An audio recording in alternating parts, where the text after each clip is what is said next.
노래 내 아버지가 만들어준 노래잖아. 을지로 지하철역에서 매일 노래를 부르는 청년 민호.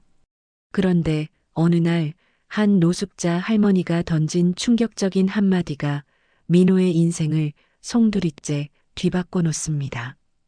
과연 아버지에게 숨겨진 비밀이 있었던 걸까요? 그리고 이 할머니는 누구일까요? 사랑과 오해, 용서와 치유가 얽힌 감동적인 이야기를 전합니다. 오늘 사연을 시작하기 전에 구독과 좋아요 버튼을 눌러주시면 당신의 하루에 작은 기쁨이 더해질 거예요. 구독과 좋아요는 무료입니다. 그럼 사연 시작하겠습니다. 서울 한복판 을지로 지하철역 오후 3시경입니다. 사람들의 발걸음 소리와 지하철이 들어오고 나가는 소리가 끊임없이 울려 퍼지는 이곳에서 한 청년이 오늘도 어김없이 자리를 잡고 앉았습니다. 29살 민호의 하루는 언제나 이 지하철역에서 시작됩니다. 낡은 기타 케이스를 바닥에 펼쳐놓고 애용하는 통기타의 줄을 하나하나 점검하는 민호의 손길이 조심스럽습니다. 음악대학을 졸업한 지 벌써 3년이 흘렀지만 여전히 이 차가운 지하철역 바닥이 민호에게는 유일한 무대입니다.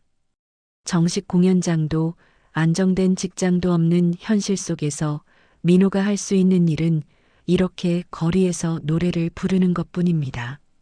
민호는 기타를 무릎에 올리고 첫 번째 곡을 준비합니다. 손가락이 기타줄 위에서 익숙하게 움직이며 코드를 잡습니다. 이 순간만큼은 모든 걱정과 불안을 잊을 수 있습니다.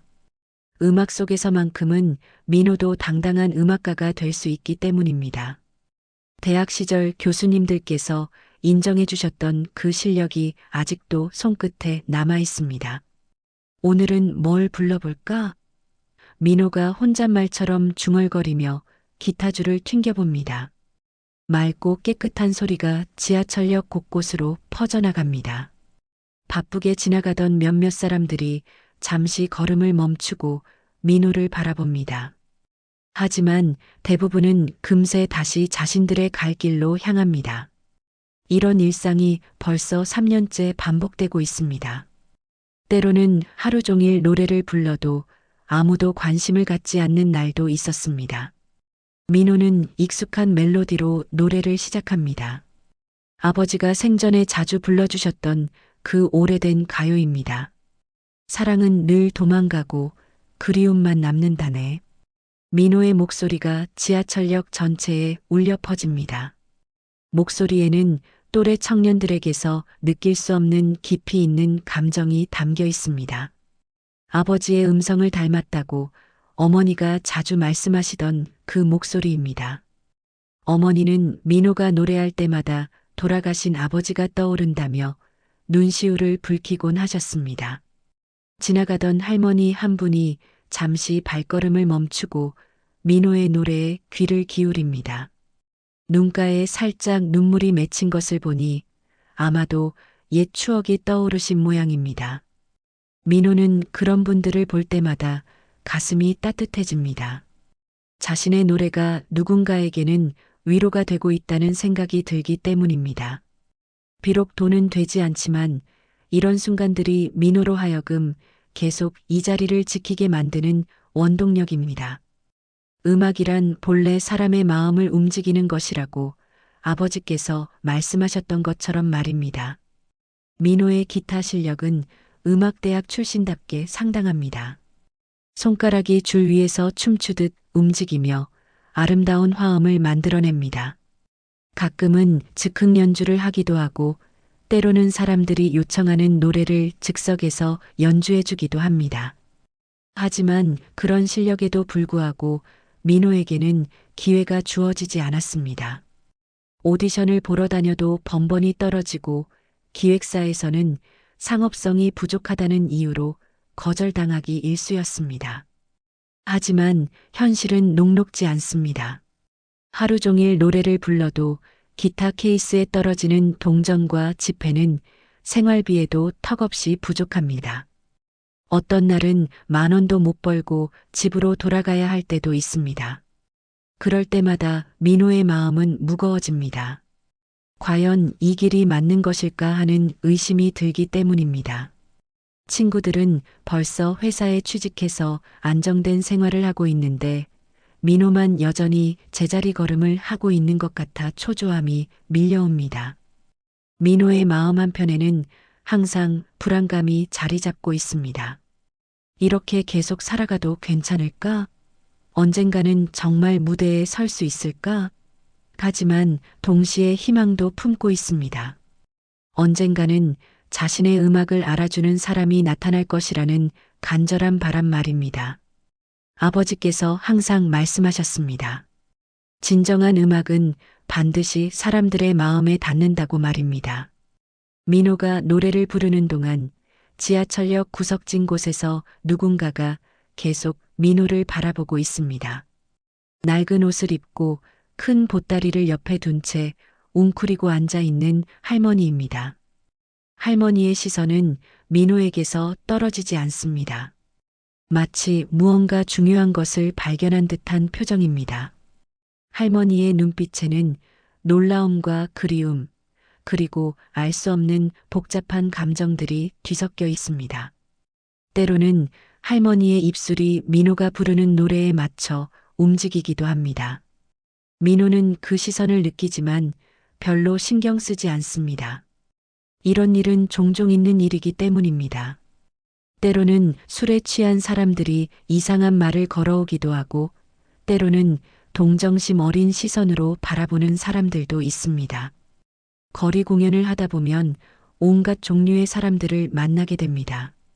대부분은 무해한 사람들이지만 가끔은 시비를 거는 사람들도 있어서 민호는 항상 조심스러워야 합니다.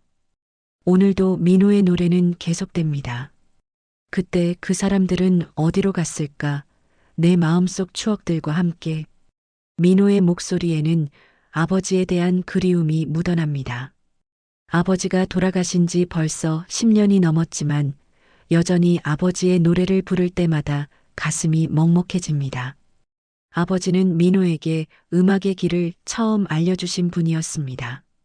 어린 민호의 손에 기타를 쥐어주시며 첫 코드를 가르쳐 주셨던 그 따뜻한 손길이 아직도 생생합니다.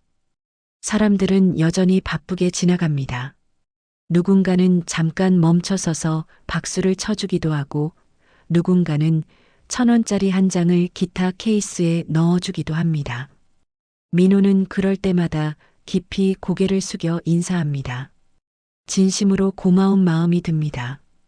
비록 작은 금액이지만 그 속에 담긴 마음만큼은 소중하기 때문입니다. 어떤 할아버지는 매일 이 시간에 지나가시면서 꼭 1,000원씩 넣어주시기도 합니다. 민호의 손가락이 기타줄 위에서 마지막 화음을 연주합니다. 첫 번째 곡이 끝났습니다. 몇몇 사람들이 박수를 쳐줍니다. 민호는 미소를 지으며 인사합니다. 이런 순간들이 민호에게는 무대에서 받는 박수만큼이나 소중합니다. 언젠가는 정말 큰 무대에서 수많은 관객들 앞에서 노래할 수 있을 것이라는 꿈을 품으며 민호는 다음 곡을 준비합니다. 해가 서서히 기울어 갑니다. 민호의 하루도 서서히 끝을 향해 갑니다. 오늘도 똑같은 하루였습니다. 특별한 일도 변화도 없었습니다. 하지만 민호는 내일도 이 자리에 나올 것입니다. 언젠가는 자신의 노래를 알아주는 사람이 나타날 것이라는 희망을 품고 말입니다. 그 희망만이 민호를 이 추운 지하철역에서 버텨내게 만드는 유일한 힘입니다. 구석에 앉아있던 할머니가 천천히 자리에서 일어납니다. 보따리를 챙기면서도 계속 민호를 바라봅니다. 할머니의 눈빛에는 무언가 특별한 감정이 담겨 있습니다. 하지만 민호는 여전히 그것을 알아차리지 못합니다. 내일 이 할머니가 민호의 인생을 완전히 바꿔놓을 것이라는 사실도 모른 채 말입니다. 다음 날 오후 민호는 어제와 같은 시간에 을지로 지하철역에 도착했습니다. 오늘따라 유독 사람들이 많아 보입니다. 평소보다 일찍 퇴근하는 직장인들과 쇼핑을 마치고 돌아가는 사람들로 지하철역이 북적거립니다. 민호에게는 좋은 기회입니다. 사람이 많을수록 노래를 들어줄 사람도 기타 케이스에 마음을 담아줄 사람도 많아지기 때문입니다. 하지만 동시에 경쟁도 치열해집니다. 다른 거리 공연자들도 이런 날을 놓치지 않기 때문입니다. 민호는 평소 자리에 기타 케이스를 펼치고 통기타를 꺼냅니다. 오늘도 변함없이 줄을 점검하고 음을 맞춥니다. 기타의 소리가 어제보다 조금 더 맑게 들리는 것 같습니다. 아마도 어젯밤 정성스럽게 닦아둔 덕분일 것입니다. 민호는 항상 기타를 소중히 다룹니다. 아버지께서 마지막으로 선물해 주신 기타이기 때문입니다. 아버지는 민호가 21살 생일 때 이 기타를 사주시며 말씀하셨습니다. 음악은 마음을 전하는 것이다라고 말입니다. 어제와 똑같이 구석진 자리에 할머니가 앉아 있습니다. 민호는 할머니를 발견하고 살짝 놀랐습니다.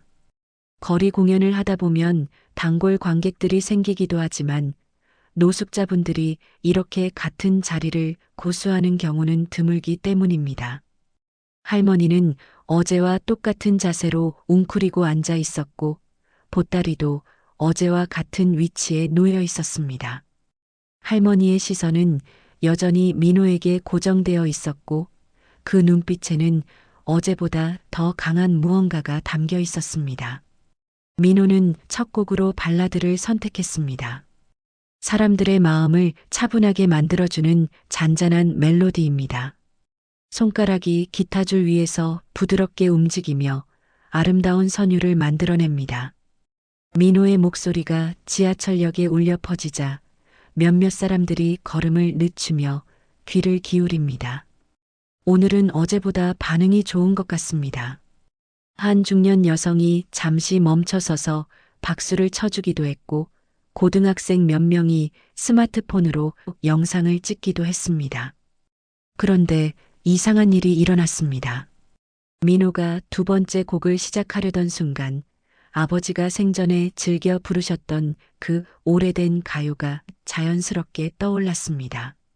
마치 누군가가 그 노래를 불러달라고 속삭이는 것 같았습니다. 민호는 망설임 없이 그 노래를 선택했습니다. 그 옛날 그 시절에 우리가 사랑했던 익숙한 멜로디가 흘러나왔습니다. 이 노래는 아버지께서 어머니와 연애할 때 자주 불러주셨다고 어머니가 말씀해 주신 곡이었습니다. 노래가 시작되자마자 구석에 앉아있던 할머니에게 변화가 일어났습니다. 할머니의 몸이 미세하게 떨리기 시작했고 눈에서는 눈물이 흘러내렸습니다. 처음에는 그저 노래에 감동받으신 것이라고 생각했습니다. 하지만 할머니의 반응은 단순한 감동과는 달랐습니다. 마치 오래전 잃어버린 보물을 다시 찾은 듯한 표정이었습니다. 할머니의 손이 가슴 위에 올려졌고 입술이 파르르 떨리고 있었습니다. 민호는 노래를 부르면서도 할머니의 모습이 신경 쓰였습니다. 할머니는 민호의 노래에 맞춰 입술을 움직이고 있었습니다. 마치 그 가사를 모두 외우고 있는 것처럼 말입니다. 더욱 놀라운 것은 할머니가 노래의 박자에 맞춰 손을 살짝 흔들고 있다는 것이었습니다. 이는 단순히 노래를 좋아하는 수준을 넘어서는 반응이었습니다.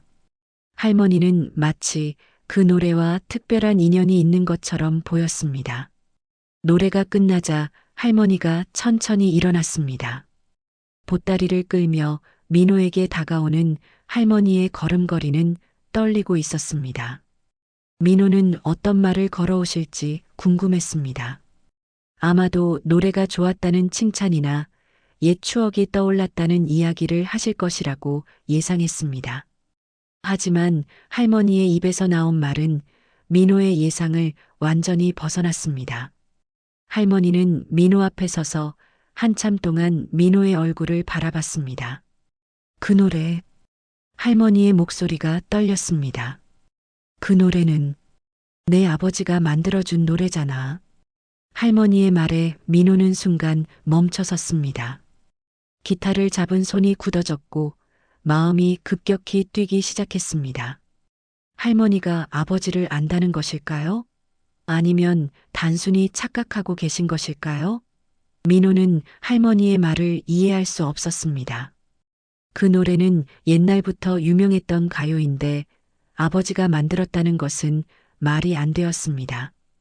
주변 사람들이 할머니와 민호를 바라보기 시작했습니다. 노숙자 할머니가 거리 공연자에게 다가가는 모습이 사람들의 시선을 끌었습니다. 몇몇 사람들은 수군거리며 무슨 일인지 궁금해했고 어떤 사람들은 불편한 표정을 지으며 자리를 피했습니다. 민호는 당황스러웠지만 할머니의 말을 무시할 수 없었습니다. 할머니의 눈빛에는 거짓말을 하는 사람의 흔들림이 없었기 때문입니다. 죄송하지만 민호가 조심스럽게 말을 꺼냈습니다. 저를 아시는 건가요? 그리고 제 아버지를. 하지만 할머니는 민호의 말을 끊었습니다. 강민수, 그 사람이 내 아버지 맞지? 할머니의 입에서 나온 아버지의 이름에 민호는 더욱 놀랐습니다. 아버지의 이름을 아는 사람이 이런 곳에 있다는 것이 믿어지지 않았습니다. 민호는 가슴이 두근거리는 것을 느꼈습니다. 할머니의 눈빛이 점점 더 간절해졌습니다. 그 사람이 나한테 빚을 지고 도망갔어. 그래서 내가 여기 있는 거야. 할머니의 말은 민호에게 큰 충격을 주었습니다. 아버지가 빚을 지고 도망갔다니 이것이 무슨 말인지 이해할 수 없었습니다. 아버지는 평생 정직하게 사신 분이었는데 어떻게 이런 일이 있을 수 있을까요? 민호는 할머니가 착각하고 계신다고 생각하고 싶었지만 할머니의 확신에 찬 목소리가 그것을 허락하지 않았습니다. 민호의 마음이 혼란스러워졌습니다. 할머니의 말이 사실일까요? 아니면 착각이나 망상일까요? 하지만 할머니가 아버지의 이름을 정확히 알고 있다는 것은 단순한 우연이 아닐 것입니다. 민호는 더 많은 것을 알고 싶었지만 동시에 두려웠습니다. 만약 할머니의 말이 사실이라면 지금까지 알고 있던 아버지의 모습이 완전히 달라질 수도 있기 때문입니다. 아버지에 대한 모든 기억이 거짓이 될 수도 있다는 생각에 민호는 어지러웠습니다. 주변 사람들의 시선이 점점 더 집중되고 있었습니다. 누군가는 핸드폰을 꺼내 영상을 찍기 시작했고 어떤 사람들은 민호를 동정하는 눈빛으로 바라봤습니다. 민호는 이 상황이 더 이상 지속되어서는 안 된다고 생각했습니다. 하지만 할머니의 말을 그냥 무시하고 지나칠 수도 없었습니다. 아버지와 관련된 이야기라면 더욱 그랬습니다. 할머니, 잠깐만요. 민호가 할머니를 제지했습니다. 여기서는 너무 사람들이 많으니까 다른 곳에서 이야기하면 안 될까요? 민호는 최대한 정중하게 말했습니다. 할머니가 착각하고 계신 것일 수도 있지만 노인을 함부로 대할 수는 없었습니다. 더욱이 아버지와 관련된 이야기라면 더욱 신중해야 했습니다. 할머니는 민호의 제안에 고개를 끄덕였습니다. 하지만 할머니의 눈빛에는 여전히 절박함이 담겨 있었습니다. 마치 오랫동안 기다려온 순간이 드디어 왔다는 듯한 표정이었습니다. 민호는 기타를 정리하며 마음을 정리하려 했지만 머릿속은 온통 할머니의 말로 가득했습니다. 민호와 할머니는 지하철역에서 조금 떨어진 작은 공원으로 자리를 옮겼습니다. 을지로 근처에 있는 이 작은 쉼터는 평소 민호가 공연을 마친 후 잠시 쉬어가곤 하던 곳이었습니다. 벤치 몇 개와 가로등이 전부인 소박한 공간이지만 사람들의 시선에서 벗어나 조용히 이야기할 수 있는 곳이었습니다. 할머니는 보따리를 벤치 옆에 내려놓고 천천히 앉았습니다. 민호는 할머니 앞에 조심스럽게 앉으며 말을 꺼냈습니다. 할머니, 아까 하신 말씀이 정말 제 아버지를 아시는 건가요? 민호의 목소리에는 혼란과 궁금증이 뒤섞여 있었습니다. 할머니는 흐릿한 눈으로 민호를 바라보며 깊은 한숨을 내쉬었습니다. 그 한숨 속에는 오랜 세월의 무게가 담겨 있는 것 같았습니다. 강민수, 할머니가 아버지의 이름을 다시 불렀습니다. 그 사람을 어떻게 잊을 수 있겠니? 20년이 넘게 원망하며 살아왔는데 말이야. 할머니의 목소리에는 깊은 한이 서려 있었습니다. 민호는 할머니의 말을 듣고 더욱 혼란스러워졌습니다. 아버지를 20년 넘게 원망해 왔다니 도대체 무슨 일이 있었던 것일까요? 할머니는 낡은 옷 속에서 무언가를 꺼내기 시작했습니다.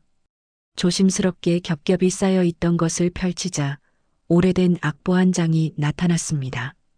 종이는 누렇게 변해 있었고 모서리는 해져서 너덜너덜했습니다. 하지만 그 악보에 적힌 음표들과 글씨는 아직도 선명했습니다. 할머니는 그 악보를 민호에게 내밀었습니다. 이걸 봐. 할머니의 손이 떨리며 악보를 가리켰습니다. 민호는 악보를 받아들고 자세히 살펴봤습니다. 악보의 제목 부분에는 바로 민호가 방금 전 불렀던 그 노래의 제목이 적혀 있었습니다. 그런데 더욱 놀라운 것은 악보 한쪽 모서리에 희미하게 적힌 이름이었습니다. 작곡 강민수라고 분명히 적혀 있었습니다. 민호의 손이 떨렸습니다. 이것이 정말 아버지가 작곡한 노래라는 것일까요? 하지만 민호가 알고 있는 그 노래는 예전부터 유명한 곡이었습니다. 많은 가수들이 불렀고 라디오에서도 자주 들을 수 있었던 곡이었습니다. 어떻게 아버지가 그 노래를 작곡했다는 것일까요? 민호는 악보를 계속 들여다보며 이해하려고 애썼습니다. 믿을 수 없지? 할머니가 민호의 표정을 보며 말했습니다. 나도 처음에는 믿을 수 없었어. 그 사람이 그렇게 재능이 있는 줄 몰랐거든. 할머니의 목소리에는 복잡한 감정이 섞여 있었습니다. 그리움과 원망, 그리고 아직도 남아있는 무언가가 뒤섞인 목소리였습니다. 민호는 할머니에게 더 자세한 이야기를 들어보고 싶었습니다. 할머니, 도대체 제 아버지와 어떤 사이셨나요? 그리고 이 악보는 어떻게 가지고 계신 건가요? 민호의 질문에 할머니는 잠시 망설였습니다. 마치 오래 봉인해둔 기억의 문을 열어야 할지 고민하는 것 같았습니다. 나는 할머니가 천천히 입을 열었습니다. 예전에 그 사람과 가까운 사이였어. 할머니의 말에 민호는 더욱 놀랐습니다. 가까운 사이라니 그것이 무슨 의미인지 짐작할 수 있었습니다. 할머니는 한때 아버지와 연인 사이였다는 것일까요? 그렇다면 어머니는 이 사실을 알고 계실까요? 할머니는 계속해서 이야기를 이어갔습니다. 그때는 둘 다 젊었지. 그 사람은 음악을 하고 싶어 했고 나는 그런 그 사람을 믿고 따랐어. 이 노래도 그때 나를 위해 만들어준 거야. 할머니의 목소리가 점점 더 떨렸습니다. 오래된 상처가 다시 벌어지는 것 같았습니다. 그런데 어느 날 갑자기 사라져버렸어. 아무 말도 없이 말이야. 할머니의 눈에서 눈물이 흘러내렸습니다. 나중에 알고 보니 큰 사기를 당했다더군. 음악 기획사에서 투자받는다고 하더니 알고 보니 사기꾼들이었어. 그 사람도 피해자였던 거지. 민호는 할머니의 이야기를 들으며 점점 더 혼란스러워졌습니다. 아버지가 음악 기획사 사기에 연루되었다는 이야기는 처음 듣는 것이었습니다. 어머니께서는 그런 이야기를 한 번도 하지 않으셨습니다. 아버지는 그저 평범한 회사원이셨고 음악은 취미로만 하셨다고 알고 있었습니다. 하지만 그 후에도 연락이 없었어. 할머니의 목소리가 원망으로 변했습니다. 나는 그 사람을 기다렸는데 다른 여자와 결혼해버렸더군. 그게 내 어머니겠지. 할머니의 말에 민호는 가슴이 아팠습니다. 할머니가 얼마나 오랫동안 아버지를 기다렸을지 상상이 되었습니다. 그래서 할머니께서는 그동안 민호가 조심스럽게 물었습니다. 할머니는 고개를 끄덕였습니다. 그래, 그 일로 모든 걸 잃었어.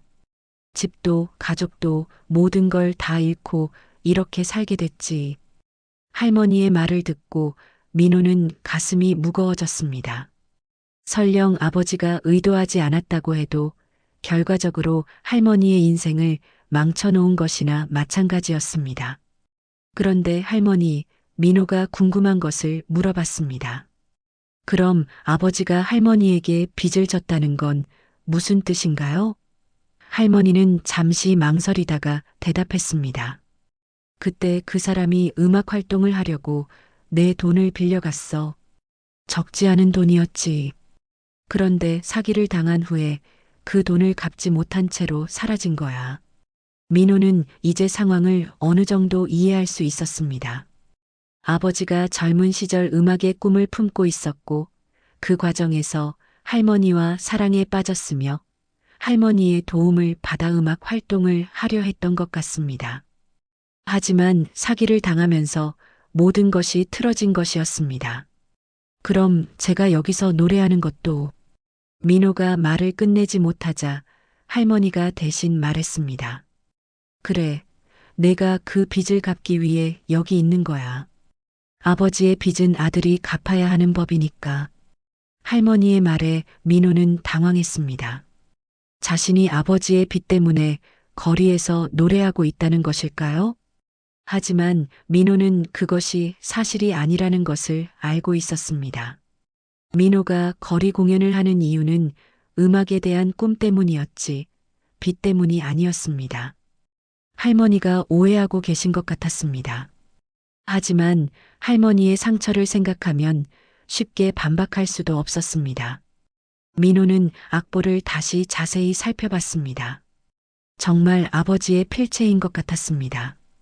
그리고 음표들도 아버지가 평소 즐겨 부르시던 스타일과 비슷했습니다. 이 모든 것이 우연의 일치일 수는 없을 것입니다. 아버지에게 정말 숨겨진 과거가 있었던 것 같습니다. 할머니는 민호를 바라보며 말했습니다. 내가 그 사람을 닮았구나. 노래하는 모습도 목소리도. 할머니의 목소리에는 그리움이 담겨 있었습니다. 어쩌면 이것도 운명인지 모르겠어. 이렇게 다시 만나게 되는 건 말이야. 민호는 할머니와의 만남을 끝내고 집으로 돌아가는 길이 무거웠습니다. 손에는 할머니가 건네준 그 낡은 악보가 들려 있었고 머릿속에는 할머니의 말들이 계속 맴돌고 있었습니다. 과연 아버지에게 그런 과거가 있었을까요? 그리고 어머니는 이 모든 것을 알고 계실까요? 민호는 진실을 확인하고 싶었지만 동시에 두려웠습니다. 집 앞에 도착한 민호는 잠시 망설였습니다. 어떻게 어머니께 이 이야기를 꺼내야 할지 고민이 되었습니다. 하지만 모르는 채로 지낼 수는 없었습니다. 민호는 용기를 내어 현관문을 열고 집 안으로 들어갔습니다. 어머니는 거실에서 텔레비전을 보고 계셨습니다. 평소와 다름없는 평온한 저녁 풍경이었습니다. 어머니, 잠깐 이야기 좀 할 수 있을까요? 민호가 조심스럽게 말을 꺼냈습니다. 어머니는 텔레비전 볼륨을 줄이고 민호를 바라봤습니다. 무슨 일이니? 오늘 공연은 어땠고? 어머니의 목소리는 평소와 같이 따뜻했습니다. 하지만 민호는 곧 그 평온함이 깨질 것을 알고 있었습니다. 민호는 어머니 옆에 앉으며 할머니에게서 받은 악보를 꺼냈습니다. 어머니, 이걸 보세요. 어머니는 악보를 받아보더니 표정이 순식간에 굳어졌습니다. 악보를 보는 어머니의 손이 미세하게 떨리는 것을 민호는 놓치지 않았습니다. 어머니도 이 악보에 대해 무언가 알고 계신 것 같았습니다. 이건 어디서 구한 거니? 어머니의 목소리가 평소보다 낮아졌습니다. 민호는 오늘 있었던 일을 차근차근 설명했습니다. 지하철역에서 만난 할머니, 할머니가 한 이야기들, 그리고 아버지와 할머니의 과거에 대한 얘기까지 모든 것을 말했습니다. 어머니는 민호의 이야기를 들으며 점점 더 어두운 표정을 짓고 있었습니다. 민호의 이야기가 끝나자 어머니는 한동안 말이 없었습니다. 그리고 나서 깊은 한숨을 내쉬며 입을 열었습니다. 그 여자를 다시 만나지 마. 어머니의 목소리는 평소와 달리 단호했습니다. 내 아버지는 깨끗한 사람이었어. 그런 이상한 이야기에 휘둘리면 안 돼. 하지만 민호는 어머니의 반응에서 뭔가 이상함을 느꼈습니다. 만약 정말 할머니의 이야기가 거짓이라면 어머니가 이렇게까지 강하게 반응할 이유가 없었습니다. 오히려 어머니의 반응은 할머니의 이야기에 일정 부분 진실이 있다는 것을 암시하는 것 같았습니다. 어머니의 눈가에 맺힌 떨림도 그것을 뒷받침하고 있었습니다. 어머니, 정말 아버지에 대해 모르시는 게 없으세요? 민호가 다시 물었습니다. 어머니는 민호를 똑바로 바라보며 대답했습니다. 없어. 내 아버지는 평범한 회사원이었고 음악은 그냥 취미였어. 그 여자가 하는 말은 모두 거짓말이야. 하지만 어머니의 목소리에는 확신이 부족했습니다. 민호는 포기하지 않았습니다. 그럼 이 악보는 뭔가요? 아버지의 이름이 분명히 적혀 있는데요. 어머니는 악보를 다시 보더니 말했습니다. 그런 건 얼마든지 조작할 수 있어. 그 여자가 내 아버지를 이용해서 뭔가 얻으려는 거야. 하지만 민호는 어머니의 말을 완전히 믿을 수 없었습니다. 그날 밤 민호는 잠을 이룰 수 없었습니다. 어머니와의 대화는 오히려 더 많은 의문을 남겼습니다. 어머니가 뭔가 숨기고 계신다는 확신이 들었기 때문입니다. 민호는 혼자서라도 진실을 알아내기로 결심했습니다. 아버지의 과거에 대해 더 자세히 조사해 보기로 한 것입니다. 다음 날 민호는 일찍부터 움직이기 시작했습니다. 먼저 아버지가 다니셨던 회사 동료들을 찾아가 보기로 했습니다. 아버지의 장례식 때 만났던 분들 중 몇 명의 연락처를 어머니 핸드폰에서 찾을 수 있었습니다. 민호는 그중 한 분께 전화를 걸었습니다. 안녕하세요. 아버지 회사 동료셨던 김 부장님이시죠? 저는 강민수 씨 아들 민호입니다. 전화 너머에서 반가운 목소리가 들려왔습니다. 아, 민호구나. 많이 컸겠네. 무슨 일로 전화했니? 민호는 아버지의 젊은 시절에 대해 알고 싶다고 말했습니다. 김 부장은 잠시 망설이더니 이야기를 시작했습니다. 사실 내 아버지는 회사에 다니기 전에 음악 일을 하려고 했던 적이 있어. 그때 큰 사기를 당해서 많이 힘들어했지. 민호의 가슴이 뛰기 시작했습니다. 할머니의 이야기가 사실이었던 것입니다. 그 사기 사건에 대해 더 자세히 알 수 있을까요? 민호가 물었습니다. 김 부장은 목소리를 낮추며 대답했습니다. 그때 어떤 음악 기획사에서 투자받는다고 해서 내 아버지가 돈을 모았는데 알고 보니 그들이 사기꾼이었어. 내 아버지뿐만 아니라 많은 사람들이 피해를 당했지. 그럼 아버지께서 그때 손해를 많이 보셨나요? 민호의 질문에 김 부장이 한숨을 쉬며 대답했습니다. 그렇지. 본인 돈뿐만 아니라 다른 사람들에게 빌린 돈까지 모두 잃었어. 그래서 한동안 정말 힘들어했지. 그 일로 연인과도 헤어졌다고 들었고, 민호는 김 부장의 말을 들으며 점점 더 확신하게 되었습니다. 할머니의 이야기가 사실이었고, 어머니는 그 사실을 알고 계시면서도 숨기고 계셨던 것입니다. 아버지가 그 할머니와 연인 사이였다는 것도, 할머니의 돈을 빌렸다는 것도 모두 사실이었습니다. 그런데 김 부장님, 민호가 조심스럽게 물었습니다. 그 사기 사건에 대해 더 자세한 자료 같은 게 있을까요? 김 부장은 잠시 생각하더니 대답했습니다. 당시 신문에도 크게 났었어. 꽤 큰 사건이었거든. 한번 찾아보면 기사를 찾을 수 있을 거야. 민호는 김 부장과의 통화를 마치고 곧바로 도서관으로 향했습니다. 옛날 신문들을 찾아보면 그 사기 사건에 대한 더 자세한 정보를 얻을 수 있을 것 같았습니다. 도서관에서 20여 년 전 신문들을 뒤져보던 민호는 드디어 그 기사를 찾을 수 있었습니다. 대형 음악 기획사 투자 사기 사건, 피해자 수십 명이라는 제목의 기사였습니다. 기사 내용을 읽어보니 정말 큰 사건이었습니다.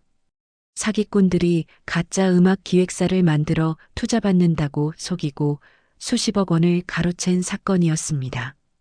피해자 명단 중에는 아버지의 이름도 있었습니다. 민호는 이제 모든 것이 명확해졌다고 생각했습니다. 아버지는 정말 그 사기 사건의 피해자였고 그 과정에서 할머니와의 관계도 끝나게 된 것이었습니다. 하지만 여전히 의문이 남았습니다. 왜 어머니는 이 사실을 숨기려 하시는 것일까요? 그리고 아버지는 왜 할머니에게 빚을 갚지 않으셨을까요? 민호는 더 깊은 진실이 숨어 있을 것이라는 예감이 들었습니다. 이 모든 것이 단순한 사기 사건으로 끝나는 것은 아닐 것 같았습니다. 민호는 계속해서 진실을 파헤치기로 결심했습니다. 며칠 후 민호는 평소보다 일찍 을지로 지하철역에 나왔습니다. 아버지의 과거에 대해 알게 된 후로 마음이 무거웠지만 그래도 일상은 계속되어야 했습니다. 오히려 지금은 더욱 열심히 노래해야 할 이유가 생겼습니다. 할머니에게 진 아버지의 빚이 정말 존재한다면 그것을 갚아야 할 책임이 민호에게 있다고 생각했기 때문입니다. 비록 민호가 직접 빌린 돈은 아니지만 아버지의 아들로서 도덕적 책임은 있다고 느꼈습니다. 민호는 기타를 꺼내 조율을 시작했습니다. 오늘은 특별히 아버지가 작곡했다는 그 노래를 불러보기로 했습니다. 할머니가 준 악보를 보며 연습해온 결과 이제는 그 노래를 완벽하게 연주할 수 있게 되었습니다. 아버지의 마음이 담긴 노래를 부르는 것만으로도 민호는 아버지와 더 가까워진 느낌이 들었습니다. 어쩌면 이 노래를 통해 아버지의 진심을 이해할 수 있을지도 모른다는 생각이 들었습니다. 노래가 시작되자 평소보다 더 많은 사람들이 민호 주변에 모여들기 시작했습니다. 그 오래된 가요는 중년층과 노년층에게 특히 인기가 많은 곡이었기 때문입니다. 민호의 깊이 있는 목소리로 불리는 노래에 사람들은 옛 추억에 빠져들었습니다. 어떤 아저씨는 눈을 감고 노래를 들으며 고개를 끄덕이고 계셨고 어떤 아주머니는 눈시울을 붉히며 감동해하고 계셨습니다. 기타 케이스에도 평소보다 더 많은 동전과 지폐가 들어왔습니다.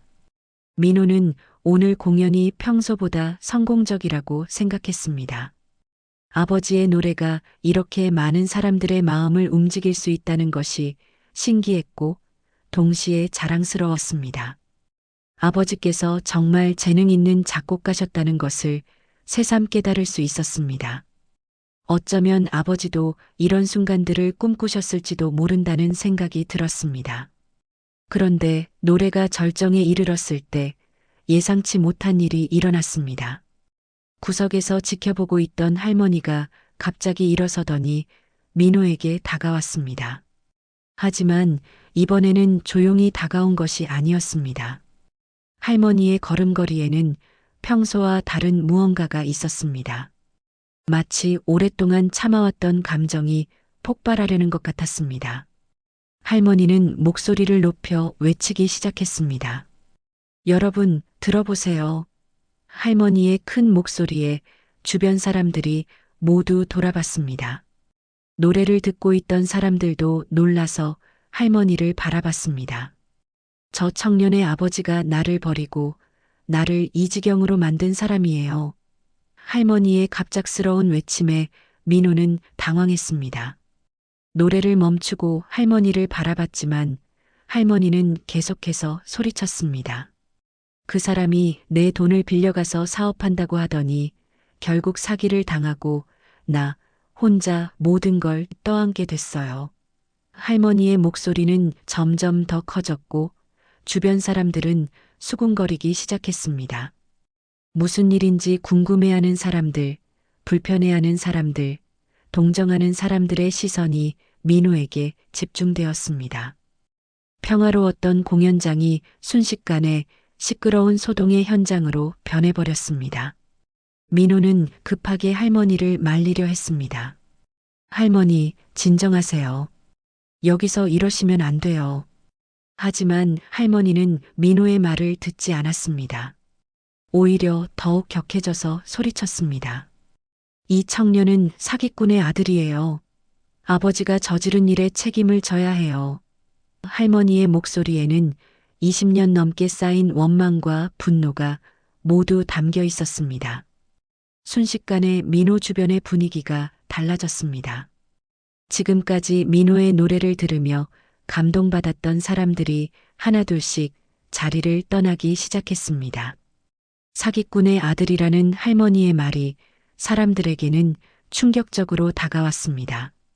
누군가는 그런 사람이 여기서 돈을 벌고 있었다니라고 중얼거렸고 또 누군가는 불쌍한 할머니를 저런 식으로 속였구나 하고 말했습니다.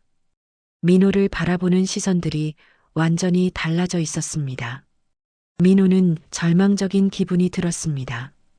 지금까지 쌓아온 모든 것이 한순간에 무너지는 느낌이었습니다. 사람들은 민호를 바라보는 시선이 완전히 달라져 있었습니다. 더 이상 재능 있는 청년 음악가가 아니라 의심스러운 사기꾼의 아들로 보고 있었습니다. 그동안 민호의 노래를 들으며 응원해 주셨던 분들조차 멀리서 민호를 바라보며 고개를 젓고 있었습니다. 할머니는 계속해서 소리쳤습니다. 저 청년이 여기서 버는 돈은 모두 내 것이에요. 아버지가 갚지 못한 빚을 갚는 거예요. 할머니의 말에 사람들은 더욱 민호를 이상하게 바라봤습니다. 어떤 사람은 기타 케이스에 넣었던 돈을 다시 가져가기도 했고 어떤 사람은 핸드폰으로 이 장면을 촬영하기 시작했습니다. 민호는 자신이 마치 전시된 동물이 된 기분이었습니다. 할머니의 외침은 계속되었습니다. 그 사람 때문에 내가 이렇게 된 거예요. 집도 잃고 가족도 잃고 모든 걸 다 잃었어요. 할머니의 목소리에는 진심 어린 아픔이 담겨 있었습니다.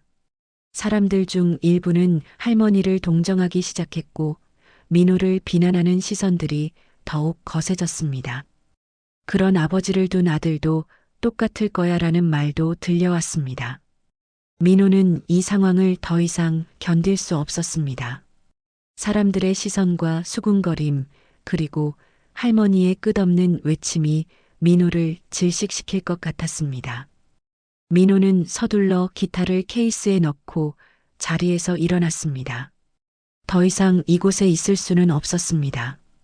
지금까지 민호에게 유일한 무대였던 이곳이 이제는 고통의 장소가 되어버렸습니다.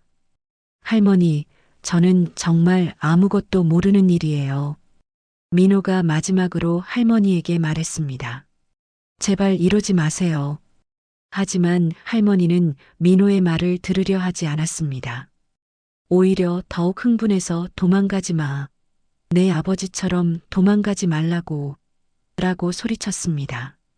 할머니의 목소리에는 절박함이 담겨 있었습니다. 민호는 결국 그 자리를 떠날 수밖에 없었습니다.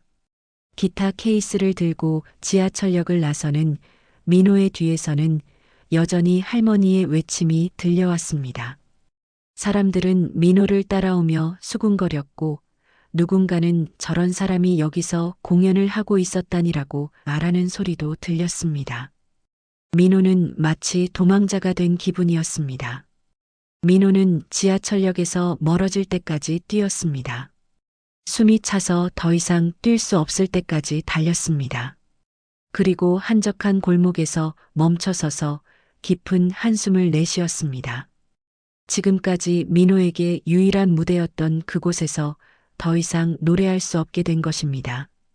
민호의 꿈이 한순간에 산산조각 난 것 같았습니다. 민호는 그날 이후 일주일 동안 집에만 틀어박혀 있었습니다. 을지로 지하철역에 가는 것은 엄두도 낼 수 없었습니다. 할머니의 외침과 사람들의 시선이 계속 머릿속에 맴돌았습니다. 민호는 기타도 만지지 않았습니다. 기타를 볼 때마다 그날의 악몽 같은 기억이 되살아났기 때문입니다. 어머니는 민호의 변화를 눈치채셨지만 무슨 일인지 묻지 않으셨습니다. 하지만 민호는 계속 이렇게 숨어 있을 수만은 없다고 생각했습니다. 문제를 해결하지 않고서는 앞으로 나아갈 수 없었습니다. 민호는 용기를 내어 할머니를 다시 찾아가기로 결심했습니다. 할머니와 제대로 이야기를 나눠보고 아버지의 과거에 대한 진실을 모두 알아야 한다고 생각했습니다. 그래야만 이 모든 것을 정리할 수 있을 것 같았습니다. 을지로 지하철역 근처를 조심스럽게 둘러보니 할머니는 평소와 같은 자리에 앉아 계셨습니다. 하지만 할머니의 모습이 평소와 달라 보였습니다. 얼굴이 창백해 보였고 기침을 자주 하고 계셨습니다. 민호는 할머니가 아프신 것 같다는 생각이 들었습니다. 혹시 지난번 일로 너무 흥분하셔서 몸에 무리가 온 것은 아닐까 걱정이 되었습니다. 민호는 조심스럽게 할머니에게 다가갔습니다. 할머니, 괜찮으세요? 할머니는 민호를 보더니 놀란 표정을 지었습니다. 내가 왜 여기 있니? 도망가지 않았나? 할머니의 목소리는 지난번보다 훨씬 약해져 있었습니다. 민호는 할머니가 정말 아프신 것 같다는 확신이 들었습니다. 할머니, 얼굴이 안 좋아 보이세요. 혹시 어디 아프신 건 아니세요? 민호의 걱정 어린 목소리에 할머니는 잠시 당황한 것 같았습니다. 할머니는 아마도 민호가 자신을 걱정할 거라고는 예상하지 못했을 것입니다. 괜찮아. 그냥 조금 피곤할 뿐이야. 할머니는 대수롭지 않은 듯 대답했지만 목소리에 힘이 없었습니다. 민호는 할머니 옆에 앉으며 말했습니다. 할머니, 저는 할머니와 제대로 이야기하고 싶어요. 아버지 일에 대해서 말입니다. 할머니는 민호를 의외라는 듯 바라봤습니다. 내가 왜, 너도 내 아버지처럼 나를 속이려는 거야? 할머니의 목소리에는 여전히 경계심이 담겨 있었습니다. 아니에요. 민호가 진솔하게 대답했습니다. 저는 진실이 알고 싶어요. 아버지가 정말 어떤 분이셨는지, 그리고 할머니와 어떤 일이 있었는지 제대로 알고 싶습니다. 민호의 진심이 담긴 목소리에 할머니의 표정이 조금씩 누그러졌습니다. 할머니는 한동안 민호를 바라보다가 천천히 입을 열었습니다. 그때 일을 정말 알고 싶다는 거니? 할머니가 물었습니다. 민호는 고개를 끄덕였습니다. 할머니는 깊은 한숨을 내쉬며 이야기를 시작했습니다. 그럼 진짜 이야기를 해줄게. 내 아버지는 나쁜 사람이 아니었어. 할머니의 말에 민호는 놀랐습니다. 지난번까지만 해도 아버지를 원망하시던 할머니가 갑자기 이런 말씀을 하시다니요. 할머니는 계속해서 이야기했습니다. 사실 나도 그동안 잘못 생각하고 있었어. 내 아버지를 원망만 했지 그 사람의 입장은 생각해보지 않았거든. 할머니의 목소리에는 후회가 묻어났습니다. 그 사람도 사기를 당한 피해자였는데 나는 그 사람을 가해자로만 생각했어. 민호는 할머니의 말을 들으며 안도감을 느꼈습니다. 할머니도 아버지의 진실을 알고 계셨던 것입니다. 그럼 할머니께서는 이제 아버지를 이해하시는 건가요? 민호가 조심스럽게 물었습니다. 할머니는 고개를 끄덕이며 대답했습니다. 그래, 이제야 깨달았어. 그 사람도 나만큼이나 힘들었을 거야. 할머니는 목소리를 낮추며 계속 말했습니다. 사실 며칠 전에 예전 신문 기사들을 다시 찾아봤어. 그때 그 사기 사건에 대한 기사 말이야. 할머니가 신문 기사를 찾아봤다는 말에 민호는 놀랐습니다. 그 기사를 보니까 내 아버지가 얼마나 큰 피해를 당했는지 알 수 있었어. 나보다 훨씬 많은 돈을 잃었더라고. 할머니의 고백을 들으며 민호는 복잡한 기분이 들었습니다. 한편으로는 아버지의 명예가 회복된 것 같아 기뻤지만 다른 한편으로는 할머니가 그동안 얼마나 힘들어 하셨을지 생각하니 가슴이 아팠습니다. 할머니, 그럼 이제 아버지를 용서해 주시는 건가요? 민호가 물었습니다. 할머니는 눈물을 흘리며 대답했습니다. 용서라는 게 무슨 의미가 있겠니? 그 사람은 이미 세상에 없는데. 할머니의 목소리는 슬픔으로 가득했습니다. 나는 그동안 죽은 사람을 원망하며 살아왔어. 얼마나 바보 같은 일이었는지 이제야 깨달았지. 민호는 할머니의 손을 잡으며 말했습니다. 할머니, 늦지 않았어요. 이제라도 아버지를 이해해 주시는 것만으로도 충분해요. 할머니는 민호의 손을 꼭 잡으며 말했습니다. 내가 이렇게 착한 걸 보니 내 아버지가 어떤 사람이었는지 알 수 있어. 나쁜 사람의 아들이 이럴 리는 없으니까. 그때 할머니가 갑자기 심하게 기침을 하기 시작했습니다. 기침이 멈추지 않더니 할머니가 쓰러지려고 했습니다. 민호는 급하게 할머니를 부축했습니다. 할머니, 괜찮으세요? 하지만 할머니는 대답하지 못하고 계속 기침만 했습니다. 민호는 할머니가 정말 심하게 아프다는 것을 깨달았습니다. 할머니, 병원에 가셔야 해요. 민호가 다급하게 말했습니다. 하지만 할머니는 고개를 저었습니다. 돈이 없어. 병원에 갈 수 없어. 할머니의 말을 듣고 민호는 가슴이 아팠습니다. 할머니가 아픈데도 치료받을 수 없다는 현실이 너무 안타까웠습니다. 민호는 즉시 결정을 내렸습니다.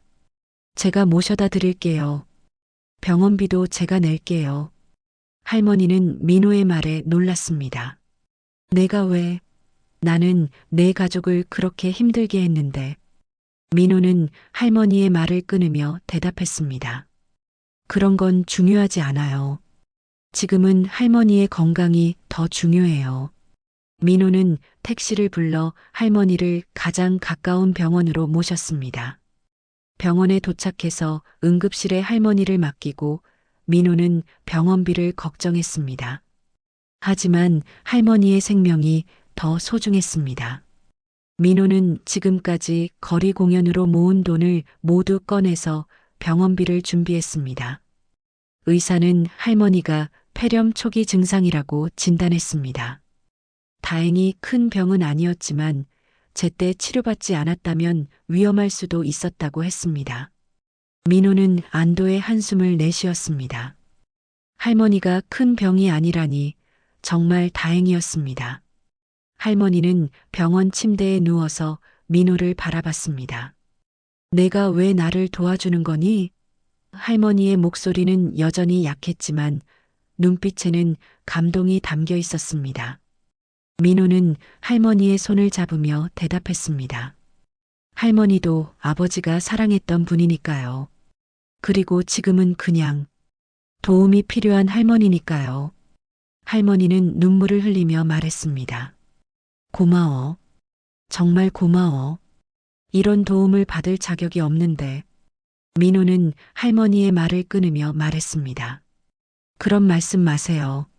할머니께서 받으실 자격이 충분히 있어요. 민호의 따뜻한 말에 할머니는 더욱 감동했습니다.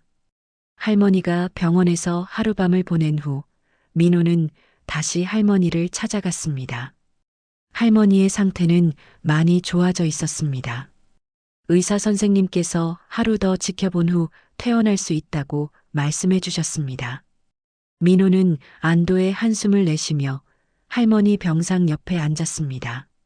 할머니는 민호를 보며 미안하다는 표정을 지었습니다. 민호야, 내가 이렇게까지 해줄 필요는 없었는데. 할머니가 조심스럽게 말을 꺼냈습니다. 민호는 고개를 저으며 대답했습니다. 아니에요, 할머니. 당연한 일을 한 것뿐이에요. 할머니는 민호의 따뜻한 마음에 감동하며 무언가 결심한 듯한 표정을 지었습니다. 민호야, 내게 보여줄 것이 하나 더 있어. 할머니는 베개 밑에서 조심스럽게 무언가를 꺼냈습니다. 어제 병원에 올 때 가져온 보따리에서 꺼낸 것 같았습니다. 그것은 또 다른 낡은 종이였는데 민호가 전에 봤던 악보와는 다른 것이었습니다. 할머니는 그 종이를 민호에게 건네며 말했습니다. 이것도 내 아버지가 남긴 거야. 그때는 너무 화가 나서 제대로 보지 않았는데 어제 밤에 다시 자세히 봤어. 민호는 그 종이를 받아서 자세히 살펴봤습니다. 종이는 악보가 아니라 편지 같은 것이었습니다. 아버지의 필체로 쓰여진 글이 빼곡히 적혀 있었습니다. 민호는 그 내용을 읽기 시작했습니다. 미영아, 이 편지를 읽고 있다는 것은 내가 너에게 모든 것을 설명하지 못한 채 떠났다는 뜻이겠지. 정말 미안해. 편지는 아버지가 할머니에게 쓴 것이었습니다. 할머니의 이름이 미영이라는 것도 처음 알았습니다. 민호는 계속해서 편지를 읽었습니다. 나는 너를 배신한 것이 아니야. 그 사기꾼들에게 당한 후 나는 너에게 빌린 돈을 갚을 수 없게 되었어. 그래서 너 앞에 나타날 면목이 없었던 거야. 편지에는 아버지의 진심이 고스란히 담겨 있었습니다. 너에게서 빌린 돈을 갚기 위해 밤낮으로 일했지만 그 큰 금액을 갚기에는 턱없이 부족했어. 나는 너를 만날 자격이 없다고 생각했어. 그래서 멀리서나마 내가 행복하기만을 바랐어. 민호는 편지를 읽으며 아버지의 마음을 이해할 수 있었습니다. 더욱 놀라운 내용이 이어졌습니다. 미영아, 나는 너에게 갚지 못한 빚을 다른 방법으로라도 갚고 싶어. 그래서 이 편지와 함께 특별한 것을 남겨둘게.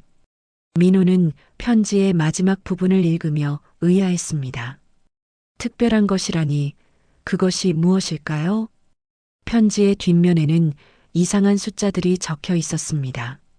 국민은행 1101이, 비밀번호 01이요. 민호는 그것이 계좌번호와 비밀번호라는 것을 깨달았습니다.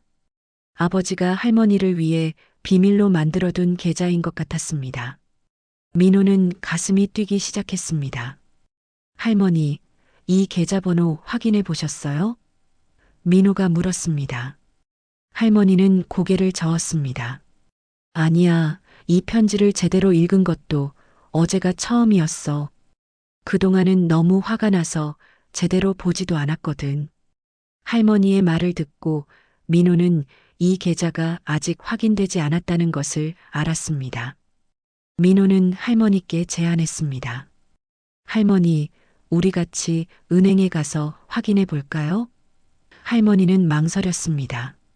하지만 이미 오래된 일인데 그 계좌가 아직 있을까? 민호는 할머니를 격려하며 말했습니다. 그래도 확인해 봐야죠. 아버지께서 뭔가 준비해 두셨을 수도 있어요. 다음 날 할머니가 태어난 후 민호와 할머니는 함께 국민은행에 갔습니다. 은행 직원에게 계좌번호를 알려주고 확인을 요청했습니다. 직원은 컴퓨터를 확인한 후 놀란 표정을 지었습니다. 이 계좌는 정말 오래된 계좌네요. 하지만 아직 유효합니다. 직원의 말에 민호와 할머니는 동시에 가슴이 뛰었습니다. 계좌 잔액이 얼마나 되나요? 할머니가 떨리는 목소리로 물었습니다. 직원은 다시 컴퓨터를 확인한 후 대답했습니다. 잔액이 3천만 원입니다. 그리고 이 계좌는 정기적으로 입금이 되어 왔네요. 민호와 할머니는 깜짝 놀랐습니다. 3천만 원이라니 그것은 상당한 금액이었습니다. 직원이 계속 설명했습니다. 이 계좌는 매월 일정 금액이 자동으로 입금되도록 설정되어 있었습니다. 아마도 계좌 개설자께서 다른 계좌에서 자동이체로 보내도록 해둔 것 같습니다. 민호는 아버지가 할머니를 위해 매월 돈을 보내고 계셨다는 사실에 충격을 받았습니다. 언제부터 입금이 되기 시작했나요? 민호가 물었습니다. 직원은 기록을 확인한 후 대답했습니다. 약 20년 전부터 시작되었네요. 그리고 10년 전까지 계속되었습니다. 민호는 그 시기가 아버지가 돌아가신 때와 일치한다는 것을 깨달았습니다. 아버지는 돌아가시기 전까지 할머니에게 돈을 보내고 계셨던 것입니다. 할머니는 눈물을 흘리며 말했습니다. 그 사람이 정말 나를 잊지 않았구나. 민호도 감동했습니다. 아버지께서는 할머니 몰래 빚을 갚으려고 노력하고 계셨던 것입니다. 비록 직접 만나서 사과하지는 못했지만 자신만의 방식으로 책임을 지려고 하셨던 것입니다. 민호는 할머니께 말했습니다. 할머니, 이제 아버지의 진심을 알 수 있겠죠? 아버지께서는 할머니를 배신한 게 아니라 오히려 끝까지 할머니를 생각하고 계셨어요. 할머니는 고개를 끄덕이며 대답했습니다. 그래, 이제야 그 사람의 마음을 알겠어. 나는 정말 바보였어. 은행에서 나온 후 할머니와 민호는 조용한 카페에 앉았습니다. 할머니는 민호를 바라보며 말했습니다. 민호야, 나는 그동안 내 아버지를 너무 잘못 생각했어. 그리고 너에게도 상처를 줬고. 할머니의 목소리에는 진심 어린 사과가 담겨 있었습니다. 민호는 할머니의 손을 잡으며 말했습니다. 괜찮아요, 할머니. 이제 모든 게 밝혀졌잖아요. 아버지도 할머니도 모두 피해자였어요. 진짜 나쁜 건 그 사기꾼들이었고요. 할머니는 민호의 따뜻한 마음에 더욱 감동했습니다. 그런데 민호야, 할머니가 조심스럽게 말을 꺼냈습니다. 이 돈으로 나는 새 시작을 할 수 있을 것 같아. 내 아버지가 마지막으로 해준 선물이니까. 민호는 할머니가 이제 새로운 삶을 시작할 수 있게 되었다는 것이 기뻤습니다. 할머니는 계속해서 말했습니다. 그리고 민호야, 너도 다시 노래해야 해. 내 아버지의 노래를 사람들에게 들려줘야 한다고. 할머니의 말에 민호는 가슴이 따뜻해졌습니다. 이제 할머니도 민호의 음악을 응원해 주시는 것 같았습니다. 그로부터 한 달이 지났습니다. 민호는 아버지의 명예가 회복되고 할머니와의 오해가 풀린 후 마음이 한결 가벼워졌습니다. 할머니는 아버지가 남겨주신 돈으로 작은 원룸을 구해서 새로운 생활을 시작하셨습니다. 더 이상 거리에서 노숙하지 않아도 되었습니다.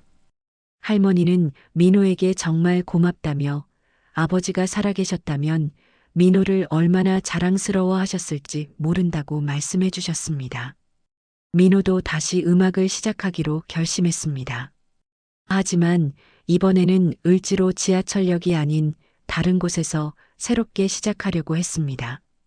그곳에는 너무 많은 아픈 기억들이 남아 있었기 때문입니다. 민호는 홍대 근처의 작은 공원에서 거리 공연을 시작했습니다. 젊은 사람들이 많이 오가는 곳이라 분위기도 다르고 새로운 출발을 하기에 좋은 장소였습니다. 하지만 민호의 마음 한편에는 여전히 아쉬움이 남아 있었습니다. 을지로 지하철역에서 그동안 만났던 사람들, 민호의 노래를 들어주셨던 분들이 그리웠습니다. 특히 매일 1,000원씩 넣어주시던 할아버지, 옛 추억에 눈물 흘리시던 할머니들, 박수 쳐주시던 중년 아저씨들이 생각났습니다.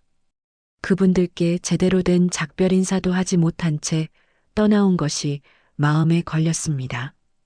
어느 날 오후 민호가 홍대공원에서 노래를 부르고 있을 때였습니다.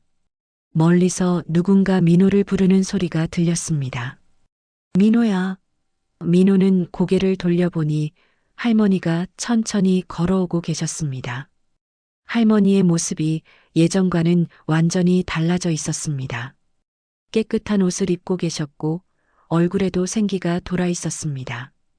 무엇보다 미소를 지으며 민호에게 다가오시는 모습이 인상적이었습니다. 할머니, 어떻게 여기까지 오셨어요? 민호가 놀라며 인사했습니다.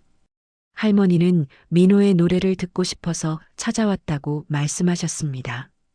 내가 을지로에 안 나오길래 어디 있나 싶어서 찾아다녔어. 그런데 여기서 노래하고 있더라고. 할머니의 말에 민호는 감동했습니다. 할머니가 민호를 찾아다니셨다니 정말 고마웠습니다. 할머니는 민호 옆에 앉으며 말씀하셨습니다. 민호야, 나는 을지로 사람들에게 내 이야기를 다 해줬어. 내가 얼마나 착한 아이인지, 그리고 내 아버지가 어떤 분이셨는지 모두 말해줬지. 할머니의 말에 민호는 놀랐습니다. 할머니께서 민호를 위해 그런 일까지 해주셨다니 정말 예상치 못한 일이었습니다. 사람들이 다 너를 찾고 있어. 할머니가 계속 말씀하셨습니다.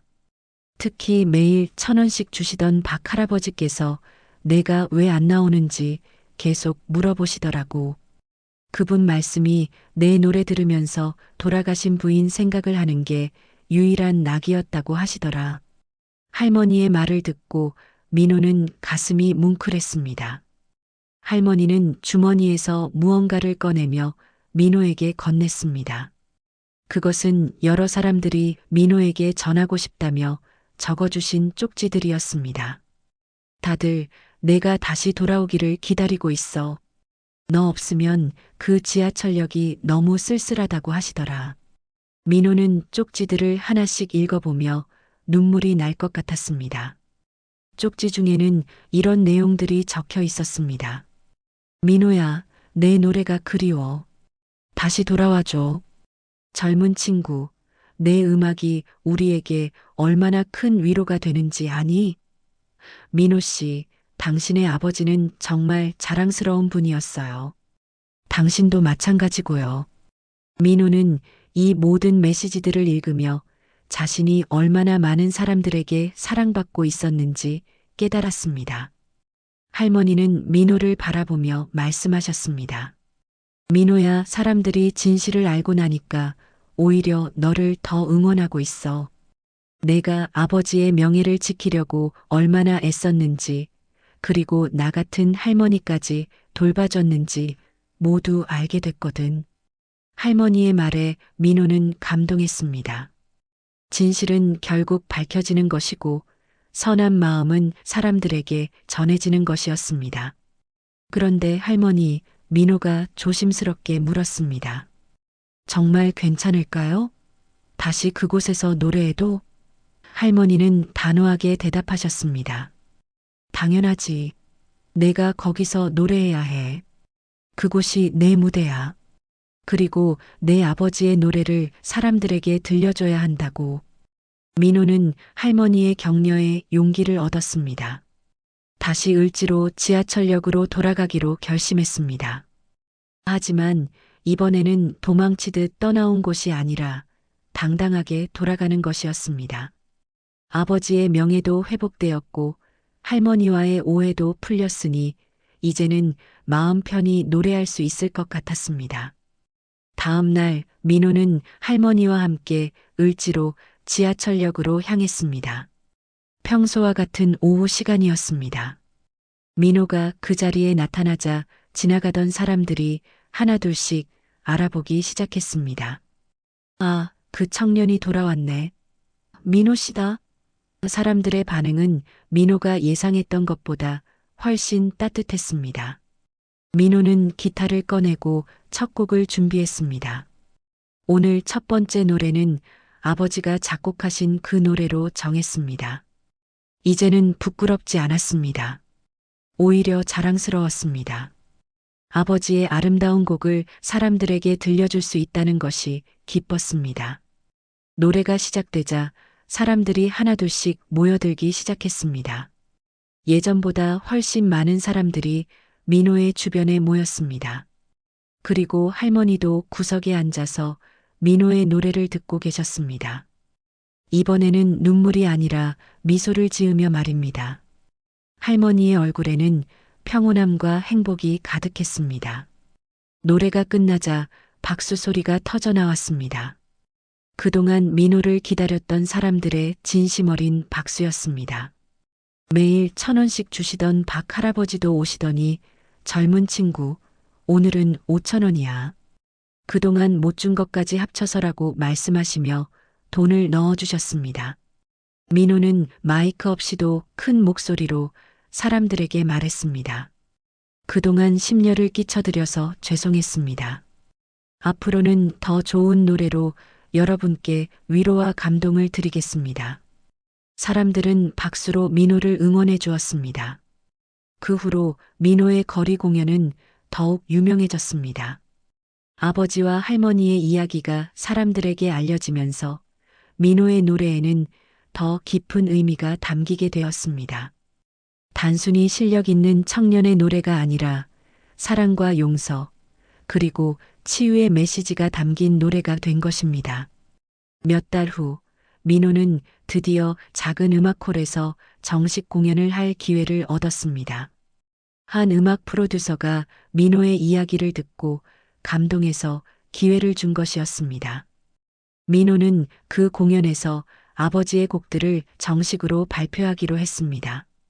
공연 당일 할머니도 객석에 앉아 계셨습니다. 깔끔한 옷차림에 환한 미소를 지으신 할머니의 모습이 너무나 아름다웠습니다.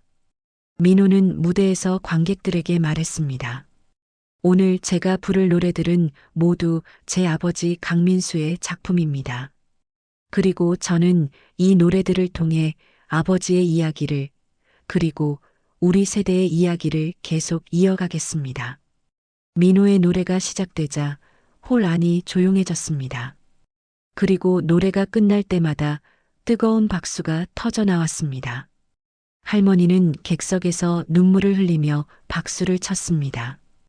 이번 눈물은 슬픔의 눈물이 아니라 기쁨과 감동의 눈물이었습니다. 공연이 끝난 후 민호는 할머니에게 다가가 인사했습니다. 할머니, 오늘 와주셔서 고마워요. 할머니는 민호를 꼭 안으며 말씀하셨습니다. 고마운 건 나야. 내가 있어서 내 아버지의 음악이 계속 살아있을 수 있게 되었어. 할머니와 민호는 서로를 바라보며 미소를 지었습니다. 이제 정말로 모든 것이 치유된 것 같았습니다. 오늘의 이야기 들어주셔서 감사합니다. 앞으로도 인생의 지혜를 밝히는 감동적인 사연으로 찾아뵙겠습니다. 좋아요와 구독도 잊지 말고 눌러주시고 댓글로 응원의 메시지를 남겨주세요. 오늘도 여러분들께 꽃길 인생만 펼쳐지길 바라고 응원하겠습니다.